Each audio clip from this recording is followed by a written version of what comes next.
Thank you very much, Ma, for nice introduction. Very good morning to you.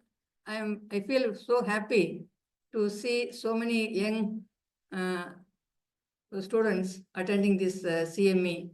From the beginning, my interest has been in the refraction. And then when I was planning for my retirement from my surgery, I took this field for the past few years, and I'm trying to invoke many optometrists to come into this field. There is somehow I see in my practice, there is so reluctancy in optometrists to take this field of vision impairment. So how to make you motivated? I thought this is an opportunity for me to give you an insight so that at least few of us take interest in dwelling into it. It is a growing subspecialty for you, and there is a great opportunity to research and then come out with innovative devices to help these people. So what is low vision? Low vision is a functional loss of vision that persists even after your refractive correction or after treating any diseases. Terminology-wise, there are different terminologies are there. I mean, the common thing what we say for low vision, because this meeting is said low vision, I have given the definition for low vision. Anything less than 618 or anything less than field of vision of 40 degree. When you say vision impairment, it includes both the visual acuity and also the field of vision. And then blindness is the word which we are not using it right now. This is as per the completion I have given. Instead, we use the terms vision impairments. Vision impairment, anything below 618, and then say severe vision impairment, and then we say profound visual loss. And the word blindness is being now not being used in practice. But there are so many other terms you can use: subnormal vision, or partially sighted, or partially blind, or so many other terms. But these are the common terms what we use in the practice right now. The causes could be either, we have said earlier, maybe mostly what you come across are mostly ocular, starting from your field loss due to central scotomas, central field loss, or peripheral field loss, or there is a blurred vision. There's a contrast problem due to cataract glaucoma and optic nerve pathologies. And there may be a glare problem when patients comes with albinism or cone rod dystrophies and RPs.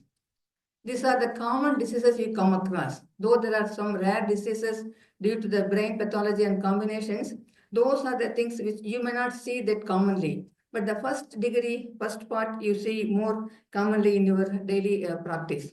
So significance is, whenever you see, when you say refraction or vision not improved, so you just say, this is what the best thing I could give. But the significance is, if you just stop in that line, if you are seeing a young child, that slows their development.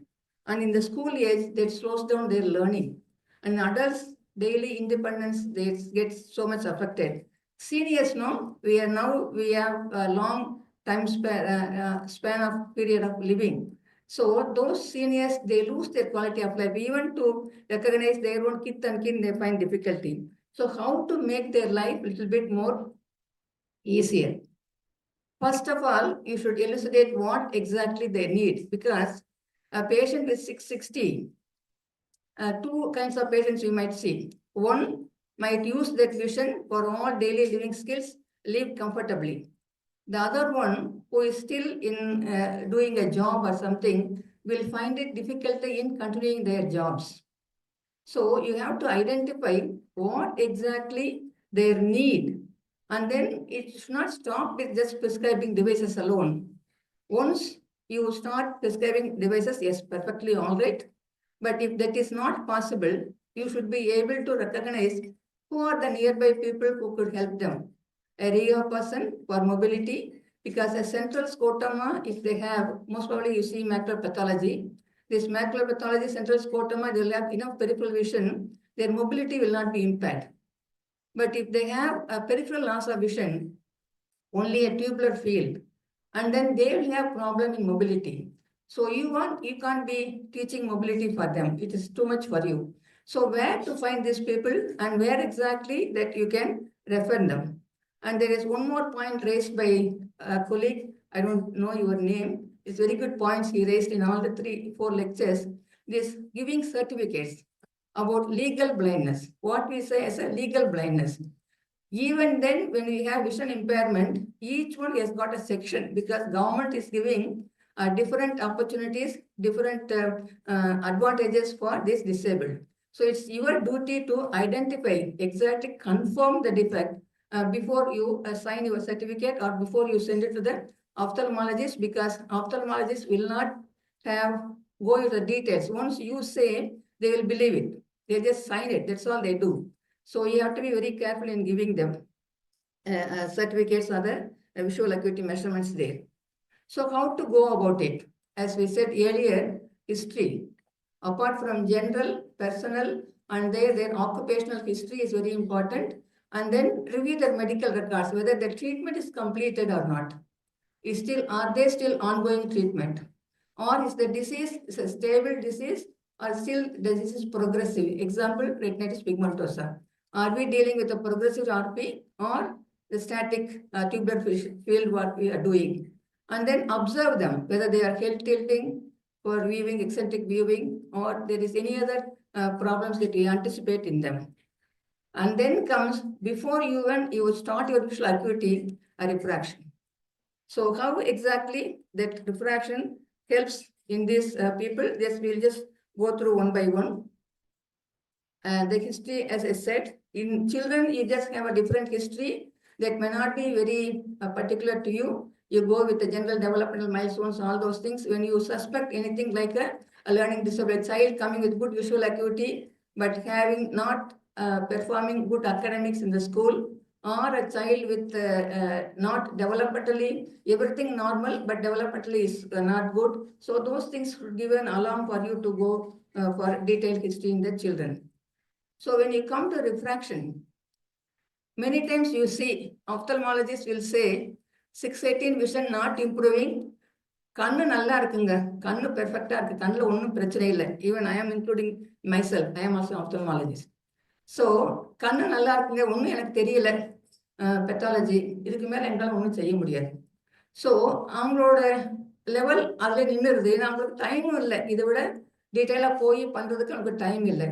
But உங்களுக்கு நமக்கு அந்த responsibility இருக்கு. So இதை விட சரி பார்வை இல்லை, இதை விட நமக்கு அவங்களுக்கு என்ன பண்ண முடியும்?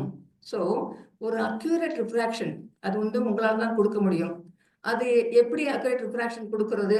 அதுக்கு என்ன மாதிரி மெத்தடாலஜி நம்ம செலக்ட் பண்றது? சார்ட்ஸ், அதுக்குன்னே நமக்கு ஸ்பெஷல் சார்ட்ஸ் இருக்கு, ஸ்பெஷல் ட்ரையல் லென்சஸ் இருக்கு. சாதாரணமா நீங்க இந்த ஃப்ரேம், மெட்டல் ஃப்ரேம் பட்ட ட்ரையல் லென்ஸ் தான் யூஸ் பண்ணுவீங்க. பட் ஆனா இந்த லோ விஷன் பேஷண்ட்ஸுக்கு அந்த ஃபுல் ஃப்ரேம் லென்ஸ்னே உங்களுக்கு ட்ரையல் செட் இருக்கு, ஃபுல் செட்டு. இது எதுக்காகன்னா ஒரு ஃபீல்ட் கிளாஸ் இருக்கு, ஒரு மேக்ரோபெத்தாலஜி இருக்கு. ஸோ அந்த மாதிரி பேஷண்ட்ஸுக்கெல்லாம் நம்ம ரிஃப்ராக்ஷன் பண்றது இதுல ஈஸி. ஸோ இது நீங்க எப்படி ரிஃப்ராக்ஷன் பண்ணணும்னு உங்களுக்கு ரொம்ப நல்லா தெரியும். இந்த ஜேஎன்டி என்ன எப்படி பண்றது? இப்போ நம்ம சொன்னாங்க இதுல கெரட்டோமெட்ரி இவங்களுக்கு நல்லா பார்க்கணும். இவங்க லோ விஷன் பேஷண்ட்ஸ்க்கும் கெரட்டோமெட்ரி பார்க்கணும். கெரட்டோமெட்ரி பார்த்து கரெக்ஷன் போட்டா நமக்கு இம்ப்ரூவ்மெண்ட் இல்லை அப்படின்னா நம்ம ஸ்பெரிக்கல் ஈக்குவலன்ட் நல்லா எடுத்துக்கலாம் இந்த பேஷண்ட்ஸ், லோ விஷன் பேஷண்ட்ஸுக்கு. அதே மாதிரி ஒரு 0.25, 0.5 இவங்களுக்கு ரொம்ப டிஃப்ரென்ஸ் தெரியாது. 660 இருந்து ஒரு 0.25, 0.5 போட்டால் 666 படிச்சிட மாட்டாங்க. ஸோ இதில் நம்ம ஒரு ஸ்டெப் கொஞ்சம் கூட கூட்டிக்கலாம். 1 diopter போல போட்டு பண்ணோன்னா கொஞ்சம் ஃபாஸ்டாகவும், அதே சமயம் அவங்க நிறைய லென்சஸ் போட்டு அவங்களுக்கு சும்மாவே அவங்களுக்கு முடியாது. சும்மா அவங்கள போட்டு லென்சஸை கொஞ்சம் கொஞ்சமாக போட்டு டார்ச்சரும் பண்ண வேண்டாம். ஸோ இது மாதிரி பண்ணால் உங்களுக்கு நமக்கு ஈஸியாக இருக்கும். ஹை ரிஃப்ராக்டிவ் எரர்ல நமக்கு லோ விஷன் வருவாங்க இல்லையா? ஹைப்பர்மெட்ரோபியா, அப்பேக்கியால, இல்லைன்னா ஹை மயோப்பியால, டவுன் சிண்ட்ரோம்லாம் வருவாங்க. ஸோ அவங்களுக்கு நம்ம முடிஞ்ச வரைக்கும் ஓவர் ரிஃப்ராக்ஷன் பண்ணலாம். அப்படியே நீங்கள் டைனமிக் பார்க்குறது கஷ்டம், ஸ்பெக்டக்கிள்ஸோட வந்தாங்கன்னா நம்ம ஓவர் ரிஃப்ராக்ஷன் பண்ணி அதை இது பண்ணலாம். பட் நம்ம அந்த வேர்டெக்ஸ் டிஸ்டன்ஸ்லாம் நீங்கள் பார்த்துக்கணும். டிஸ்டன்ட் விஷனுக்கு யூஸ்வலாக லோ விஷனுக்கு ஸ்னெல்லன் சார்ட்டை விட ப்ரிஃபர்டு லாக்மார்க் சார்ட். நீங்கள் தெரியும் லாக்மார்க் சார்ட்டுக்கு அட்வான்டேஜஸ் என்னென்ன. இன்னொரு அட்வான்டேஜ் இது 3 meters up to 1 meter distance நம்ம இது பண்ணலாம். அதே சமயம் ஸ்னெல்லன் ஈக்குவலன்ட் நம்ம ஆக்கிடலாம். இதுல அந்த மாதிரி சிலனை கொண்டு ஆக்குறதுனால நமக்கு வந்து ஈஸி கன்வர்ஷன், நம்ம பழகிட்டோம், அதே 16 பேசியே பழகிட்டோம். ஸோ அதனால இதுல ஈக்குவலண்டா பண்ணிட்டோம்னா அது நமக்கு ஈஸியா இருக்கும். பட் இந்த சார்ட் வந்து யூனிவர்சலா accepted chart because of its accuracy. அதே மாதிரி நியர் விஷன் டெஸ்டிங்கும் அதுக்குன்னு ஸ்பெஷல் கார்ட்ஸ் இருக்கு. லோ விஷன் பேஷண்ட்ஸுக்கு நம்ம வந்து நீங்க ஜேக் கார்ட்ஸ் அந்த மாதிரி பார்ப்போம், J1, J2 R N6, N16. But இவங்களுக்கு வந்து நம்ம பார்க்கறதுக்கு அதே ஒரு மினியேச்சர் சார்ட்ஸ் லாக்மார்ல அதை யூஸ் பண்ணோம்னா சிங்கிள் கார்ட்ஸும் இருக்கு, மெயின் ஃபுல் சார்ட்ஸும் இருக்கு. So this will give you a better value. இங்கேயும் வந்து நம்ம லாக்மார்ல பண்ணி அதை வந்து நம்ம ஆக்கிக்கலாம், நம்ம கன்வெர்ட் பண்ணிக்கலாம் எவ்வளவு இருக்கு அப்படிங்கிறது குறிக்கிறதுக்கு. ஸோ நெக்ஸ்ட் நம்ம என்ன பண்ணுவோம், த மெயின் பர்பஸ் நம்ம என்ன பண்றோம், இவங்களுக்கு வந்து லோ விஷன் பேஷண்ட்ஸுக்கு நம்ம வந்து அதை இருக்கிறத மேக்னிஃபை பண்ணி கொடுக்குறோம். மேக்னிஃபை பண்றது வந்து ரிலேட்டிவ் மேக்னிஃபிகேஷன் இருக்கலாம், சைஸும் டிஸ்டன்ஸ்ல இருக்கலாம், இல்லை ஆங்குலர் மேக்னிஃபிகேஷன் இருக்கலாம், இல்லைன்னா ஒரு ப்ரொஜெக்டர் மேக்னிஃபிகேஷன் இருக்கலாம். வில் சி ஒரு ஒன்று பார்ப்போம்.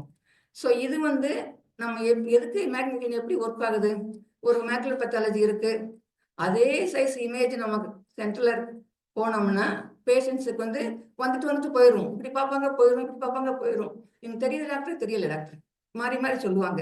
அதே சமயம் அதை டபுள் ஆக்குறோன்னு வச்சுக்கோங்க, இல்லை ட்ரிபிள் ஆக்குறோன்னு வச்சுக்கோங்க, அட்லீஸ்ட் இந்த பெரிஃபரல் டீட்டெயில்ஸ் சென்ட்ரலுக்கு தெரியாது.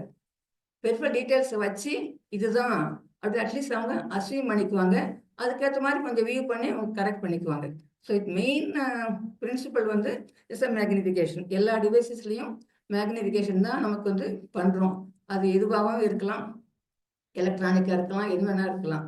ஸோ டிவைசஸ் வரும்போது வந்து நிறைய மார்க்கெட்டில் வந்து நாங்கள் ஆரம்பித்த சமயத்தில் ஒரு 20 years 30 years எல்லாம் வெறும் சும்மா ஒரு ஹேண்ட் மேக்னிஃபையர், ஒரு 10 டயாப்டர் இருக்கு, இல்லை ஒரு 5 டயாப்டர் இருக்கு, அதுக்கு மேலே அவைலபிள் இல்லை, அந்த மாதிரி இருந்துச்சு. இப்போ வந்து வேரியஸ் பவர்ஸ், சைஸஸ், ஸ்டைல்ஸில் டிஃப்ரெண்ட் டைப்ஸ் ஆஃப் மேக்னிஃபையர்ஸ் நமக்கு இருக்கு. அது வந்து 1 by 1 நம்ம பார்ப்போம். ஆனால் இதை எப்படி செலக்ட் பண்ணுறதுன்னா பேஷண்ட்டுக்கு என்ன டிமாண்டு, அவங்களுக்கு எது கம்ஃபர்டபுள், அந்த ஏஜுக்கு, அந்த டைப் ஆஃப் டிசீஸுக்கு, அந்த அவங்களோட ஒரு ஆக்குபேஷனுக்கு எந்த மேக்னிஃபிகேஷன் கொடுத்தா நல்லா இருக்கும் நம்ம டிசைட் பண்ணணும். அதை வந்து அவங்களுக்கு ட்ரையல் கொடுக்கணும். ஒரு தடவை இல்லை, 2 தடவை, நமக்கு 2 3 தடவை 3 தடவை ட்ரையல் கொடுக்கணும். சும்மா இது லென்ஸா, இதுவா இதுவா இதுவா இதுவா அப்படின்னு ஃபாஸ்ட் நம்ம கேட்டோம்னா அவங்களால முடியாது. சும்மாவே அவங்களுக்கு லோ விஷன், கொஞ்சம் டைம் கொடுத்து எது பெட்டரா இருக்கு, எது உங்களுக்கு ஈஸியா இருக்கு, அதே சமயம் காஸ்ட்டும் இருக்கு, அதை அவங்களுக்கு யூஸ் பண்றதுக்கு அதையும் பார்த்துக்கணும். ஒரு நம்ம யூனியாக்குலரா கொடுக்குறோமா, பைனாக்குலரா கொடுக்குறோமா. பைனாக்குலரா கொடுக்குறோம்னா ஈஸி, யூனியாக்குலர் கொடுக்குறோம்னா அடுத்த கண்டியில் தொந்தரவு கொடுக்குதா, ஸோ அதுக்கு நம்ம ஏதாவது ஒரு ஃப்ராஸ்டர் கிளாஸ் ஏதாவது கொடுக்கணுமா செய்யலையா. ஸோ இதெல்லாம் பார்த்துட்டு தான் நம்ம வந்து ஃபைனலாக ப்ரிஸ்கிரிப்ஷன் கொடுக்கணும். ஸோ நம்ம யூஸ்வலாக எப்படி கொடுக்கணும் மேக்னிஃபிகேஷன்னா, இந்த பிரின்சிபிள்லாம் நான் பேசலை, எனக்கும் ரொம்பவும் தெரியாது, உங்களுக்கும் நீங்களும் படிச்சிருப்பீங்க நல்லா. எக்ஸ், ஒரு எக்ஸ் மேக்னிஃபிகேஷன், 2x மேக்னிஃபிகேஷன் அப்படி தான் ப்ரிஸ்கிரைப் பண்ணுறோம். இந்த எக்ஸ்னா என்னன்னா, இது number of times retinal image எவ்வளவு என்லார்ஜ் ஆகுது அதை பொறுத்து. 1 டைம்னா 1x, ஸோ அதெல்லாம் மேக்னிஃபிகேஷன் இல்லை. 2xனா 2 times, 3xனா 3 times, இதுதான் வந்து நம்ம ப்ரிஸ்கிரைப் பண்றது. ஆனா இதுக்கு ஒரு கம்பெனிஸ், டிஃப்ரெண்ட் கம்பெனிஸ் வந்து டிஃப்ரெண்டா ஒரு ஃபோக்கல் டிஸ்டன்ஸ் வச்சுக்கிறாங்க. ஒருத்தவங்க 25 சென்டிமீட்டர்ஸ் வச்சுக்கிறாங்க, ஒருத்தவங்க கால்குலேஷன் 40 சென்டிமீட்டர்ஸ் வச்சுக்கிறாங்க. ஸோ அதுக்கேற்ற மாதிரி அவங்களோட எக்ஸும் டிஃபர் ஆகும், டயாப்டரை பொறுத்து எக்ஸ் டிஃபர் ஆகும். ஸோ நமக்கு என்ன நம்ம முதல்ல பண்ணிக்கணும்னா, இது எத்தனை டயாப்டர்ஸ் இவங்களுக்கு நம்ம பார்க்கணும், நம்ம பார்த்து வச்சுக்கணும். அத்தனை டயாப்டருக்கு அந்த ஏற்ற மாதிரி ஒரு ஃபோக்கல் டிஸ்டன்ஸ்ல உங்களுக்கு தெரியும் எப்படி பண்றதுன்னு, அதை பார்த்து வச்சுக்கணும். ஸோ இத்தனை டயாப்டருக்கு நம்ம எப்படி எவ்வளவு எக்ஸ் மேக்னிஃபிகேஷன் வேணும், அதுதான் நம்ம வந்து கால்குலேஷன். ஸோ இது சிம்பிள் ஃபார்முலா. இது வந்து டிஸ்டன்ட் அக்யூட்டியை வச்சு, இது டிஸ்டன்ட் அக்யூட்டி வந்து பெஸ்ட் விஷுவல் அக்யூட்டி 616 இருக்கு வச்சுக்கோங்க. ஸோ ரெசிப்ரோக்கல் இதுனா Snell and chart acuity converted 60/6 10. So near vision addition இந்த பேஷண்ட்டுக்கு வந்து ஒரு 10 டயாப்டர்ஸ் போட்டால் அவங்க படிக்க ஆரம்பிக்கலாம். இதுல இருந்து நம்ம 10 கொடுக்கலாம், இல்லை 8 பார்க்கலாம், 12 பார்க்கலாம், நம்ம முதல்ல இருந்தே பார்க்க வேண்டாம். ஸோ இது வந்து நமக்கு ஒரு ஐடியா கொடுக்கும், இந்த பேஷண்ட்ஸுக்கு வந்து எவ்வளவு நம்ம இது கொடுக்கலாம். செகண்ட் வந்து உங்க நியர் அக்யூட்டியை வச்சு நம்ம பார்க்கறது. இது வந்து ஈக்குவலன்ட் வியூவிங் பவர்னு சொல்றாங்க. இதுதான் கொஞ்சம் பேர் ரொம்ப ப்ரிஃபரபிளா இந்த ஃபார்முலாவை யூஸ் பண்றாங்க. இதுல வந்து பெஸ்ட் கரெக்டட் விஷுவல் அக்யூட்டி நியருக்கு வந்து N16 இருக்குன்னு வச்சுக்கோங்க. ஸோ N16 இருக்குன்னா அவங்க நியர் அக்யூட்டி N8ல நம்ம மேக்னிஃபையர்ல பார்க்க வைக்கிறோம். ஆனா அவங்களுக்கு ஃப்ளூயண்டா ரீட் பண்ணணும், ரொம்ப ஃபாஸ்டா ரீட் பண்ணோம்னா நம்ம ஒரு 3 லைன் எக்ஸ்ட்ரா கொடுக்கணும். ஸோ N4ன்னு வச்சுக்கிட்டோம்னா 16/4 இந்த பேஷண்ட் வந்து 12 டயாப்டர்ஸ் கொடுக்கணும். ஸோ 12 டயாப்டர்ஸ்க்குன்னா அந்த 4 வச்சு டிவைட் பண்ணோம்னா நமக்கு 3x மேக்னிஃபிகேஷன் நம்ம எந்த டிவைஸ் இருக்கோ அதை நம்ம செலக்ட் பண்ணிக்கலாம். ஸோ இதுதான் வந்து கம்பெனிஸ் கொடுக்கறது. நம்ம எப்பவுமே எந்த கம்பெனி என்ன கொடுக்குது, நம்ம வந்ததுக்கு அப்புறம் எக்ஸ்ன்னு சொன்னதுக்கு அப்புறம் நமக்கு தெரியாது அந்த கம்பெனி எதுல கொடுக்குது அப்படிங்கிறத நமக்கு வந்து தெரிஞ்சு வச்சுக்கணும். கொஞ்சம் டிவைசஸ் இதில் நல்லா இருக்கும், கொஞ்சம் டிவைஸ் அது நல்லா இருக்கும். ஸோ அதெல்லாம் வந்து நம்ம வந்து ஒரு அப்டேட்டா நாலேஜ் வச்சுக்கணும் நம்ம ப்ரிஸ்கிரைப் பண்றதுக்கு முன்னாடி. இப்போ அதர் ஃபேக்டர்ஸ் என்னென்ன அப்படின்னா, ஒரு ஃபேக்கிக் பேஷண்ட் வருது, லெஸ் தேன் 30 இயர்ஸ் இருக்கு அப்படின்னா உங்களுக்கு அக்காமடேஷன் ரிசர்வ் நிறைய இருக்கும். ஸோ ஃபுல் பவர் நம்ம கொடுக்க வேணும்னு அவசியம் இல்லை. அதே இது ஒரு சின்ன குழந்தை இருக்கு, அதுக்கு வந்து அக்காமடேஷன் பவர் ரொம்பவும் ஜாஸ்தியா இருக்கும். ஸோ அவங்களுக்குலாம் ஹாஃப் இதுல இருந்தே நம்ம ஆரம்பிக்கலாம். முக்கால்வாசி ஹாஃபே சரியா போகும், ஏன்னா ரிசர்வ் அவங்க யூஸ் பண்ணிக்குவாங்க ஜாஸ்தியா. ஆனா மயோப்பியா இருக்கு பேஷண்ட்டுக்கு, ஒரு -4 மயோப்பியா இருக்கு, நம்ம கால்குலேட் பவர் ஒரு 10 வருதுன்னா அந்த 4 கழிச்சுட்டு நம்ம கொடுக்கலாம். ஏன்னா ஏற்கனவே அவங்களுக்கு அந்த ஹைப்பரோப்பியா இன்பில்ட்டா இருக்கு. அதே சமயம் ஹைப்பர்மெட்ரியோபியாவுக்கு நம்ம ஆட் பண்ணணும். ஸோ இந்த ஃபேக்டர்ஸ் எல்லாம் கூட நம்ம வந்து ப்ரிஸ்கிரிப்ஷன் கொடுக்கறதுக்கு முன்னாடி நம்ம வச்சுக்கணும். காமனா கொடுக்கறது ஸ்பெக்டக்கல் மேக்னிஃபையர். இதுல வந்து நம்ம ஈஸியா பைஃபோக்கல் இருக்கு, சிங்கிள் லென்ஸ் இருக்கு. பைஃபோக்கல்ல நம்ம வந்து 4 to 6 டயாப்டர்ஸ் கொடுக்கலாம். அதுக்கு மேல பைஃபோக்கல்ல கொடுத்தோம்னா லென்ஸ் திக்காகவும் பார்க்கறதுக்கு கிளம்சியாகவும் ஃபோக்கல் டிஸ்டன்ஸ் கம்மியாகவும் உங்களுக்கு பண்ண முடியாது. அதுக்கு மேல இருந்தேன்னா ஃபுல் லென்ஸ், இந்த ஃபுல் லென்ஸ்ல 16 டயாப்டர்ஸ் வரைக்கும் கொடுக்கலாம். என்ன ஒரு கஷ்டம்னா கூட கூட நமக்கு வந்து ஃபோக்கல் டிஸ்டன்ஸ் குறையிறதுனால பேஷண்ட்ஸ் பக்கத்துல வச்சாங்கன்னா என்ன ஆகும், கன்வர்ஜென்ஸ் ரொம்ப பண்ண வேண்டியிருக்கும். ரொம்ப கன்வர்ஜென்ஸ் பண்ணாங்கன்னா அவங்களோட ஆப்டிக்கல் சென்டர் டீசென்டர் ஆயிரும். ஸோ நம்ம என்ன ஆப்டிக்கல் சென்டர் வந்து படிக்கிற லெவலுக்கு வரணும்னா இதுல வந்து ஒரு பேசின் பிரிசம்ஸ் வந்து இன்கார்பரேட் பண்ணலாம். அது வந்து கன்வர்ஜென்ஸ் டிமாண்டை கொஞ்சம் ரிலீவ் பண்ணும். இதுல வந்து இன்பில்ட்டாவே வருது. ஸோ ஸ்பெரிக்கல் டயாப்டர்ஸும் பிரிசம்ஸும் இன்பில்ட்டாவே வருது. ரெண்டு ஒரு 8 டயாப்டர் ஸ்பெரிக்கல் இருந்ததுன்னா ஒரு 10 டயாப்டர்ஸ் பிரிசம்ஸ் பேசின், 10ன்னா 12. இப்போதைக்கு எங்கிட்ட அவைலபிளா இருக்கிறது வந்து 12 டயாப்டர்ஸ் to 14 பிரிசம்ஸ். அதான் மார்க்கெட்லயும் அவைலபிளா இருக்குன்னு நினைக்கிறேன். ஸோ இந்த பேஷண்ட் பாருங்க, ஒரு glaucoma patient, open glaucoma, right I 636 624, near vision N18, fields restricted. But இது வந்து அந்த +10 +12 போட்டோடனே கம்ஃபர்டபுளா படிக்க ஆரம்பிக்கிறார். ஸோ இது மாதிரி ஒரு கிளாக்கோமால கொஞ்சம் இவங்களுக்கு வந்து கான்ட்ராஸ்டும் கொஞ்சம் குறையும். ஸோ அதையும் நம்ம அட்ரஸ் பண்ணோம்னா அவங்க ஈஸியா என்ன கொடுத்தாலும் 618 படிப்பாங்க. ஆனா அதனோட ஃபங்க்ஷன்ஸ் அவங்களுக்கு இருக்காது கிளாக்கோமால. கிளாக்கோமால எப்பவும் கான்ட்ராஸ்டையும் பார்த்து மேக்னிஃபிகேஷன் பார்த்து நம்ம அட்ஜஸ்ட் பண்ணி கொடுக்கணும். Hand held magnifier next. Spectacle தான் காமனா எல்லாருக்கும், அது சீப்பும் கூட, காமன் கூட, ஒரு ஸ்டிக்மா இருக்காது, போட்டுக்கலாம் எடுத்துக்கலாம். ஸோ அதுதான் ரொம்ப ப்ரிஃபர் பண்ணுவாங்க. அதுல முடியல, அது வந்து யூஸ்வலா 660 to 618 பீப்புள் வரைக்கும் நம்ம அது நல்லா போட்டுக்கலாம். அது முடியல அப்படின்னா நெக்ஸ்ட் கம்ஸ் ஒரு நியூஸ் பேப்பர் ரொம்ப ஃபாஸ்டா படிக்கணும் அப்படின்னா இந்த ஹேண்ட் மேக்னிஃபையர். ஹேண்ட் மேக்னிஃபையர் என்ன இருக்கும், லென்ஸ் இருக்கு, ஒரு ஹேண்டில் இருக்கு. இதுல என்ன முக்கியம்னா இந்த distance between the lens and the print, அது வந்து உங்க ஃபோக்கல் லென்த்துக்கு ஈக்குவலா இருக்கணும். அது என்ன பேஷண்ட்ஸ் வந்து கான்சென்ட்ரா இப்படியே கையில கரெக்டா பிடிச்சிட்டு படிக்கணும். அது வந்து எல்லாருக்கும் இப்படி கரெக்டா பிடிச்சிட்டு படிக்கிறதுக்கு கொஞ்சம் கஷ்டமா இருக்கும், டிஸ்டன்ஸை மாத்திடுவாங்க. அதே சமயம் கண்ணை கீழே மேல, கண்ணை உள்ள கொண்டு வரலாம். கண்ணு உள்ள பக்கத்துல கொண்டு வந்தாங்கன்னா ஒரு அட்வான்டேஜ் வந்து ஃபீல்ட் ஆஃப் விஷன் கொஞ்சம் என்லார்ஜ் ஆகும், நிறைய லெட்டர்ஸ் படிச்சுக்கலாம். ஸோ அதெல்லாம் நம்ம சொல்லி கொடுக்கணும். இது வந்து ஒரு நாள் சும்மா ப்ரிஸ்கிரைப் மட்டும் பண்ணிட்டு நீங்க இதை யூஸ் பண்ணிக்கோங்க அப்படின்னு சொன்னா பத்தாது. அதை எப்படி யூஸ் பண்றது, எந்த மாதிரி சுச்சுவேஷன்ல எந்த மாதிரி பண்றதுன்னு பார்க்கணும். இந்த கை கஷ்டமா இருக்கிறப்ப அவங்களுக்கு வந்து இந்த ஸ்டாண்ட் மேக்னிஃபையர்னா ஒண்ணு அப்படியே நிற்கும், இல்லைன்னா ஒரு ஒரு கால் ஒரு லெக்ஸ் வச்சு அதை ஃபிக்ஸ் பண்ண மாதிரி வச்சிருப்பாங்க. அதுன்னா நமக்கு பிரச்சனை இல்லை, அந்த டிஸ்டன்ஸுக்கு அப்படி நகட்டிட்டே போனோம்னா படிக்கலாம். ரெண்டுலையுமே செல்ஃப் இலுமினேஷனோடவும் வருது. இப்போ முந்தையெல்லாம் இல்லுமினேஷன் கிடையாது. இப்போ ஒரு 10 வருஷமா அதனோட இல்லுமினேஷனோட மேக்னிஃபையர்ஸ் வருது. அதையும் நம்ம யூஸ் பண்ணிக்கலாம். காஸ்ட்டும் ரொம்ப காஸ்ட்லி கிடையாது. நெக்ஸ்ட் இப்போ இப்போ ட்ரெண்ட் வந்து இந்த வீடியோ பாக்கெட் மேக்னிஃபையர். ஏன்னா இது வந்து ரொம்ப போர்ட்டபிள், கையில வச்சுக்கலாம். ஒரு எங்கே போனாலும் அவங்க வேணுங்கிறப்ப யூஸ் பண்ணிக்கலாம்.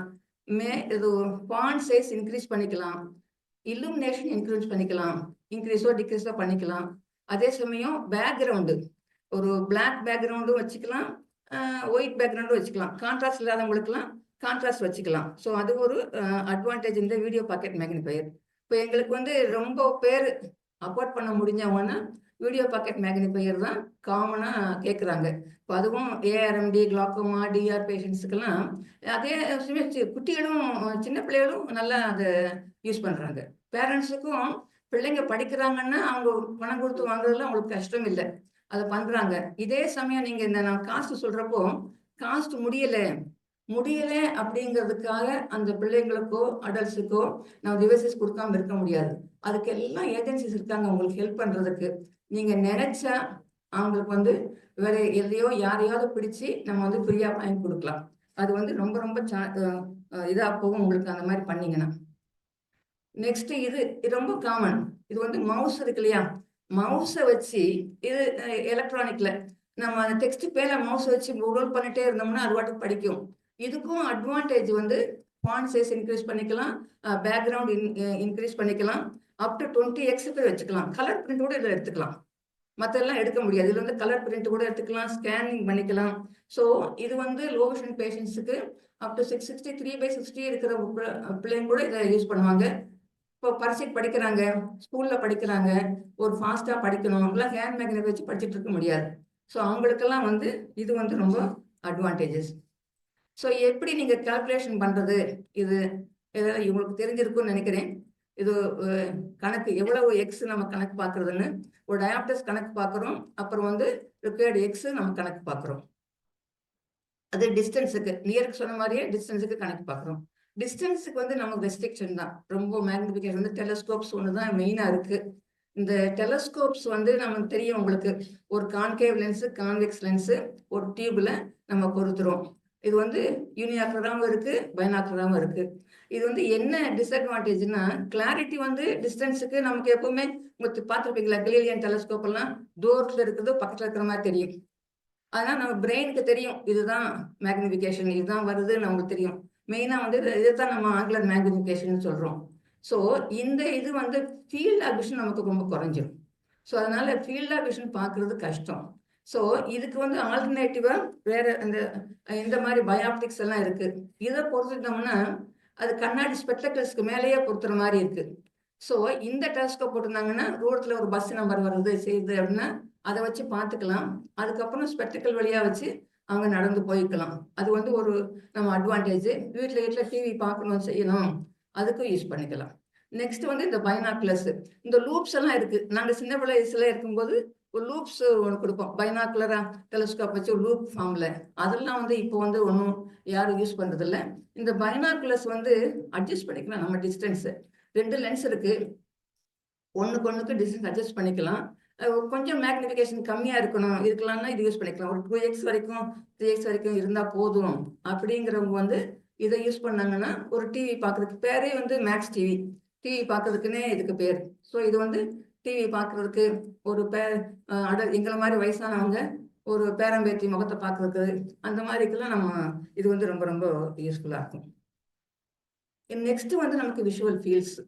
நீ வந்து ரிஃப்ராக்ஷன் மட்டும் விஷுவல் அக்யூட்டி மட்டும் நம்ம கன்சல்ட் பண்ணிடக்கூடாது. கம்ப்ளைண்ட்ஸை வச்சு இந்த பேஷண்ட்டுக்கு ஃபீல்ட்ஸ் ப்ராப்ளம் இருக்குமா.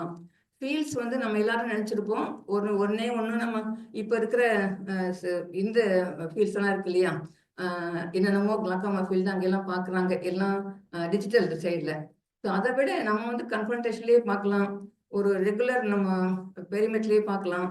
மெயினாக வந்து ஏஆர்எம்டியெல்லாம் சர்ச் பண்ணிங்கன்னா ஆம்ஸ்டர் கிரிட் பார்க்கணும். இதில் வந்து நமக்கு ஸ்கோட்டமாக கரெக்டாக தெரியும். அதுக்கேற்ற மாதிரி நீங்கள் வந்து மேக்னிஃபிகேஷன் நம்ம கணக்கு பார்த்துக்கலாம்.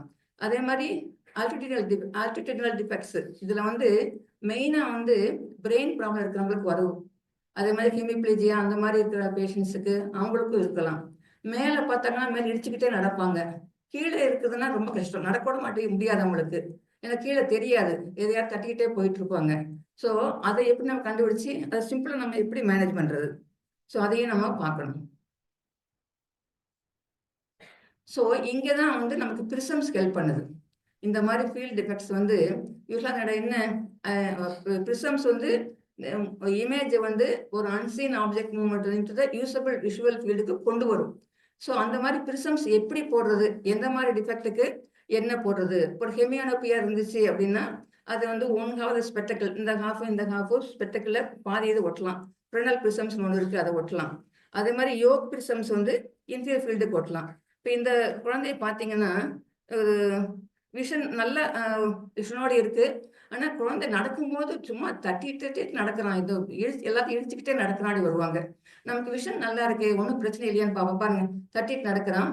நடக்கிறது படியில் நடக்கிறதுக்கு அவ்வளவு கஷ்டப்பட்டு நடக்கிறான். ஒண்ணும் இல்லை, ஒரு பேஸ் டவுன் யோக் பிரிசம்ஸ் சொல்றோம் இல்லையா, 4 பிரிசம்ஸ் பேஸ் டவுன் பிரிசம்ஸ் 2 கண்ணிலையும் கொடுத்த உடனே அவனோட நடக்கிற கெயிட்டு எல்லாமே மாறி போச்சு. ஸோ இந்த குழந்தை வந்து இன்னொரு இன்ட்ரெஸ்டிங் குழந்தை. இது வந்து இந்த பையன் வந்து பாருங்க, இது ஆனா இது வயசு வரைக்கும் நம்மகிட்ட வரல, இதான் ஃபர்ஸ்ட் டைம் வராங்க. சும்மா எங்க ரூமுக்கு முன்னாடி ஒரு காஃபி ஷாப்ல நிக்க வச்சிருக்கோம். பார்த்துட்டே இருக்கான், எல்லாம் பாக்குறான். பாருங்க அவனோட கேஸ் பாருங்க, அப் கேஸா இருக்கு. அவனோட கெயிட்டும் நார்மலா இருக்கு. என்னதான் நம்ம வா வான்னு சொன்னாலும் நடக்கவே மாட்டான். அம்மா அப்பா சொல்றாங்க, கையை பிடிச்சி கூட்டிட்டு போனா நான் வந்துருவான் டாக்டர் அப்படின்ட்டு. போய் அதே சமயம் இந்த பையனுக்கு ஒரு சும்மாவது ட்ரை பண்ணோம், கீழே பார்க்க மாட்டேங்கிறானே, ஒரு பிரிசம் போட்டு பார்ப்போம், ஏன்னா ஃபீல்ஸ் எல்லாம் பார்க்க முடியல.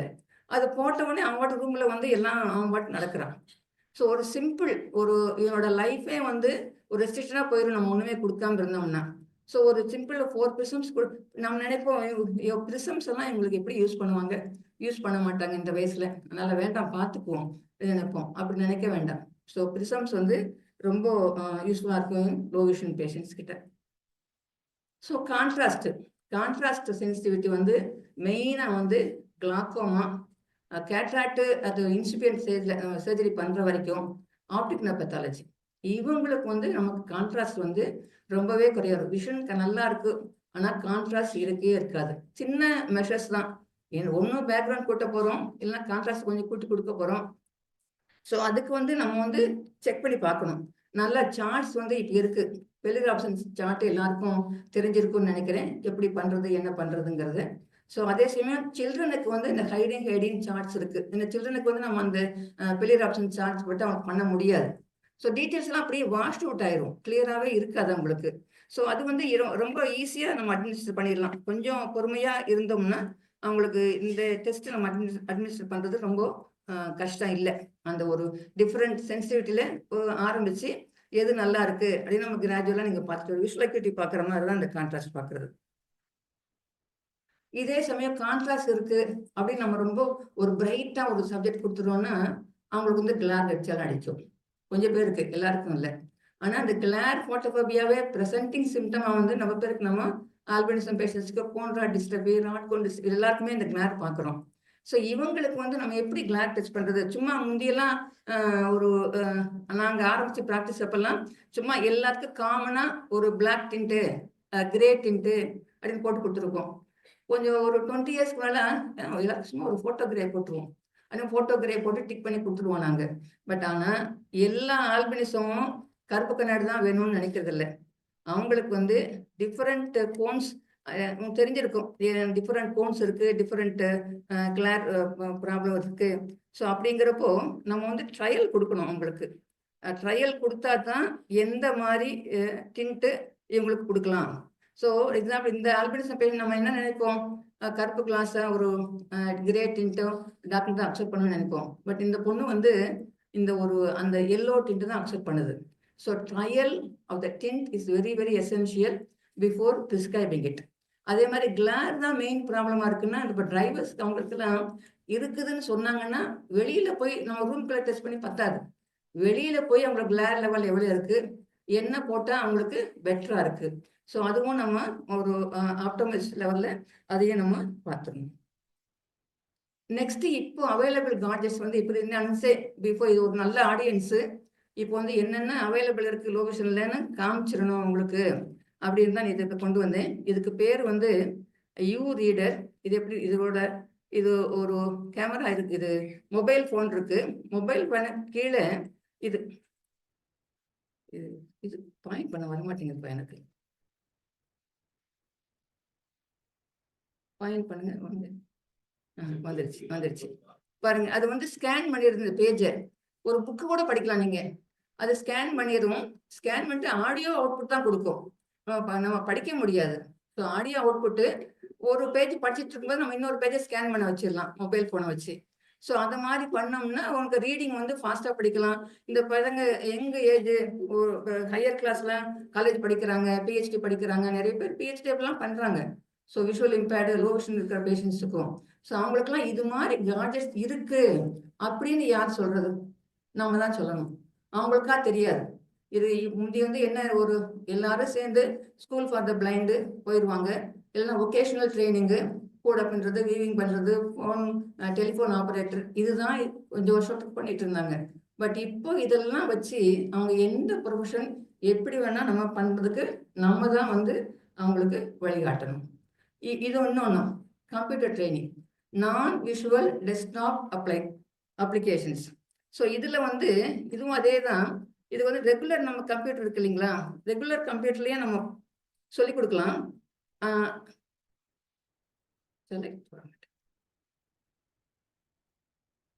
எனக்கு கை சரியா இல்லை, இந்த இது வீடியோ கொண்டு வாங்க. இதுலயும் வந்து நம்ம கீபோர்டு எல்லாமே அதுக்கு டிசைனா இருக்கும். பேக்ரவுண்டு நம்ம ஃபாண்ட் சைஸ் மாத்திக்கலாம், பேக்ரவுண்ட் மாத்திக்கலாம், எல்லாமே பண்ணலாம். ஸோ அது வந்து ஒரு 6 இல்லை சரி பரவாயில்ல, அது வர மாட்டேங்குது, வீடியோ வர மாட்டேங்குது. இதுல வந்து நம்ம ஒரு மாத்தி ஒரு 60 பேசிக் ட்ரைனிங் நம்ம கொடுத்துடலாம். இது வந்து பிளைண்ட், டோட்டல் பிளைண்ட்னஸ் கூட இதை கொடுக்கலாம், இந்த ட்ரைனிங் கொடுக்கலாம். இது நான் வந்து விஷுவல் இம்பேர்டுக்கு நம்ம என்னென்னவோ கார்ட்ஸ்லாம் பேசணும். இப்போ நான் முதல்ல சொன்ன அந்த எலக்ட்ரானிக் டிஜிட்டல் டிவைசஸும் இந்த டிவைசஸ் வந்து ஃபார் டோட்டல் இம்பேர்மெண்ட், ஜஸ்ட் உங்களுக்கு தெரியணுங்கிறதுக்காக காமிச்சிருக்கேன். டோட்டல் இம்பேர்மெண்ட்காரங்களுக்கும் ட்ரைனிங் கொடுத்தோம்னா நல்லா பண்ணிடுவாங்க.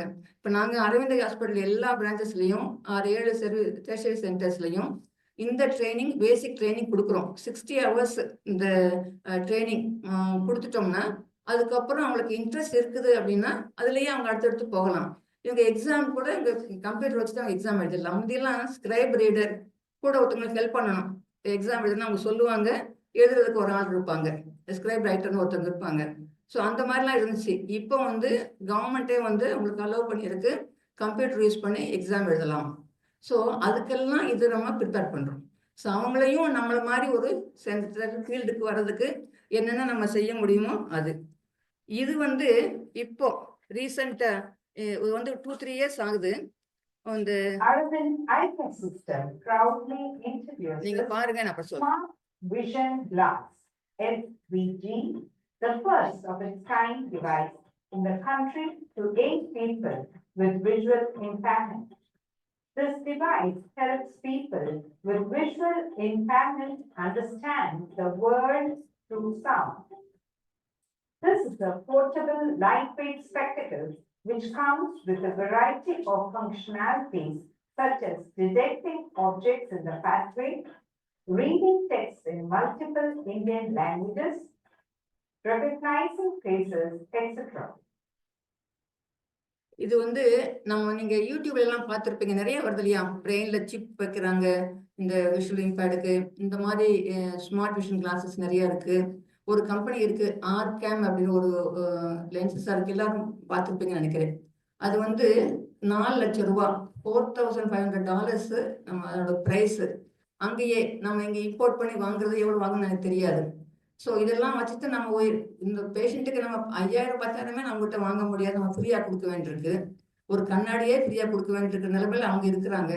எப்படி எத்தனை பேர் அதை வாங்க முடியும்? ஸோ அந்த மாதிரி ஒரு எண்ணம் வந்தப்பறம் தான் தற்செயலா ஒரு software company, Bangalore based company வந்து வாலண்டியர் பண்ணாங்க. ஏதாவது இன்னோவேஷனா நான் நீங்க ஏதாவது பண்ணணும்னா சொல்லுங்க, நாங்க பண்றோம் அப்படின்னு. ஸோ அப்போ வந்து நாங்க இப்படி கேட்டோம், இதை ஏதாவது கன்வெர்ட் பண்ண முடியுமா? ஸோ அது வந்து ஒரு ஸ்டார்ட் அப் கம்பெனி. பட் அவங்க வந்து ரொம்ப அழகா பண்ணி இப்போ வந்து ஒரு 35,000-40,000 இதை 3-4 ப்ரோட்டோடைப்ஸ் நாங்கள் பண்ணோம். ஒன்னொன்னா இம்ப்ரூவைஸ் பண்ணி பண்ணி பண்ணி இப்போ வந்து 45,000 மேனுஃபேக்சரிங் காஸ்ட் தான். அதையும் நாங்க வந்து எல்லாருக்கும் என்ன பண்றோம்னா, யாருக்கு அது யூஸ்ஃபுல்லா இருக்குமோ ட்ரையல் கொடுத்து அது அவங்களுக்கு ஆக்குபேஷனுக்கு யூஸ்ஃபுல்லா இருக்கும், படிப்புக்கு யூஸ்ஃபுல்லா இருக்கும்னா ஒரு டோனர்ஸ் எல்லாம் அரேஞ்ச் பண்ணி ஃப்ரீயா கொடுத்துட்டு இருக்கோம். இன்னும் 400 பேருக்கு கொடுத்துட்டோம். நம்ம த்ரூ அவுட் அரவிந்த் ஐ கேர் சிஸ்டத்துல வந்து ஒரு 400 அவங்களுக்கு இதை கொடுத்துருக்கோம். இன்னும் கண்டினியூ பண்ணிட்டு இருக்கோம். இன்னொரு டிவைஸ் சொல்லல, படிக்கிறது. இப்ப ஹாஸ்பிட்டலுக்கு வந்தா கூட அவங்க கண்ணாடி போட்டுட்டு நீங்க என்ன சர்வீசஸ் கொடுக்குறீங்க அப்படின்னு அவங்க போய் இப்ப நின்னாங்கன்னா அது அவங்களுக்கு வாசிச்சு சொல்லிடும். ஸோ அந்த வீடியோஸ்லாம் இது இல்லை. ஸோ அதே மாதிரி ஒரு ஆள் வந்து முன்னாடி இருந்தாங்கன்னா ஒரு 35-year-old female is standing in front of you அப்படின்னு சொல்லும். அதே சமயம் நீங்க அந்த போட்டோஸ் நீங்க உங்க சொந்தக்காரங்களை கேப்சர் பண்ணி வச்சுட்டீங்கன்னா நெக்ஸ்ட் டைம் வரும்போது இது இன்னார் நிக்கிறாங்க உங்களுக்கு முன்னாடி, 140 இமேஜஸ் நீங்க ஸ்டோர் பண்ணி வச்சுக்கலாம். அதுல இன்னார் நிக்கிறாங்க அப்படிங்கிறது அது நமக்கு சொல்லும்.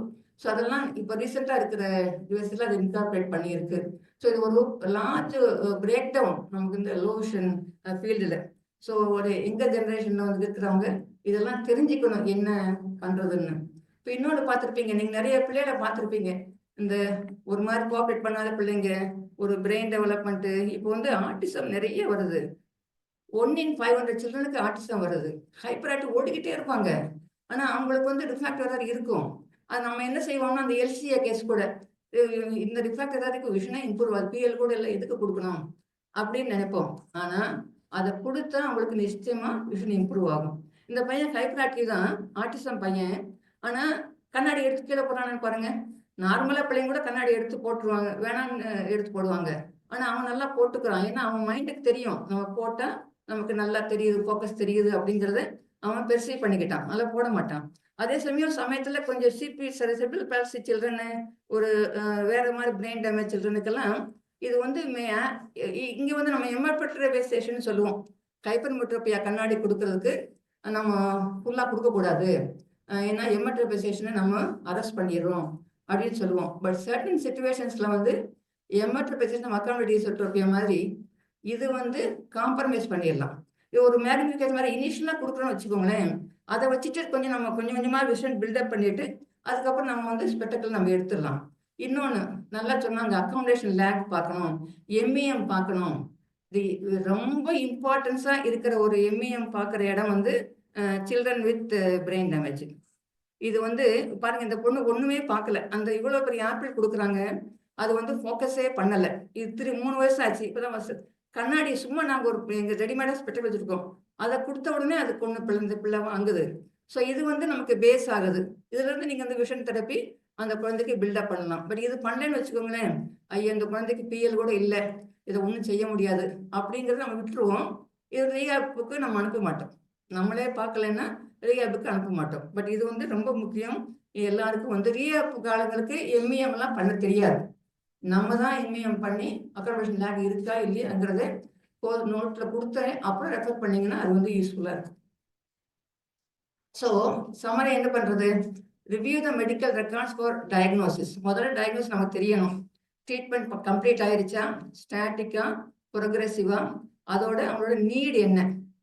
நம்ம மெத்தடாலஜி செலக்ட் பண்ற மெத்தடாலஜி வந்து அங்க age, ability, type of vision impairment, அது ஃபீல்டா, அக்யூட்டியா, கான்ட்ராஸ்டா என்ன இருக்கு, அது காசும் கண்டுபிடிச்சு அதுக்கேற்ற மாதிரி நம்ம மெத்தடாலஜி செலக்ட் பண்ணணும். அதே மாதிரி செலக்ட் ஒரு ஸ்பெஷல் சார்ட்ஸ் எல்லாம் இருக்கு, அதைத்தான் நம்ம செலக்ட் பண்ணணும். ஸோ இந்த டிவைசஸ் வந்து அந்த இண்டிவிஜுவலுக்கு என்ன நீடு, அதுக்கேற்ற மாதிரி ஒருத்தங்களுக்கு ஸ்பெக்டக்கிள் வேணும்பாங்க, ஒருத்தங்க இது வேணும், சிசிடிவி வேணுங்கம்பாங்க. So depending upon the requirement நம்ம வந்து செலக்ட் பண்ண வேண்டியிருக்கும். அதே சமயம் பிரிஸ்கிரிப்ஷன் மட்டும் கொடுத்துடக்கூடாது, instructions how to use it, how to maintain it. அது வந்து ஒரு சமயத்துல ஒரு நாள் கூட ஆயிரம் அவங்களுக்கு மேக்னி பேர் வச்சு யூஸ் பண்ணி சொல்லி கொடுக்குறதுக்கு. ஸ்மார்ட் விஷன் கிளாஸ்லாம் எங்களுக்கு ஒரு நாள் ஆகும் சொல்லி கொடுக்குறதுக்கு. ஸோ அந்த இன்ஸ்ட்ரக்ஷன்ஸ் இல்லாம நம்ம அவங்க யூஸ் பண்ண மாட்டேங்கிறாங்க, கம்ப்ளைண்ட்ஸை நம்ம இன்க்ரீஸ் பண்ண முடியாது. ஸோ ஃபாலோ அப் கேர்ல இந்த டிவைஸ் இல்லையா இன்னொரு டிவைஸ், அந்த மாதிரி நம்ம மாற்றி கொடுக்கலாம்.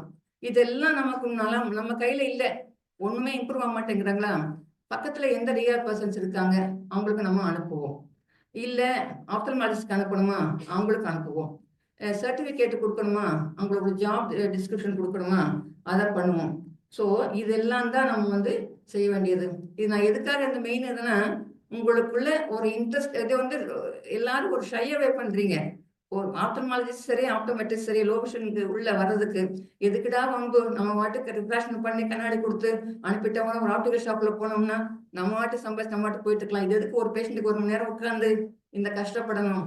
பட் ஆனா எண்ட் ஆஃப் த டே நீங்க பாருங்க, உங்களுக்கு இருக்கிற மனசு திருப்தி அது வந்து சொல்ல முடியாது. ஸோ அதை வந்து நீங்க ஒரு ஆப்பர்ச்சுனிட்டியா எடுத்து க்ரோயிங் ஃபீல்டு இப்போ ஏதாவது இதுல கொஞ்சம் பேராவது அது ஒரு ஆப்பர்ச்சுனிட்டி எடுத்து நல்லா ஸ்பெஷலைஸ் பண்ணி நிறைய இன்னோவேட்டிவ்ஸா பண்ணி வாழ்த்துன்னு வச்சு வாழ்த்திட்டு விடைபெற வணக்கம்.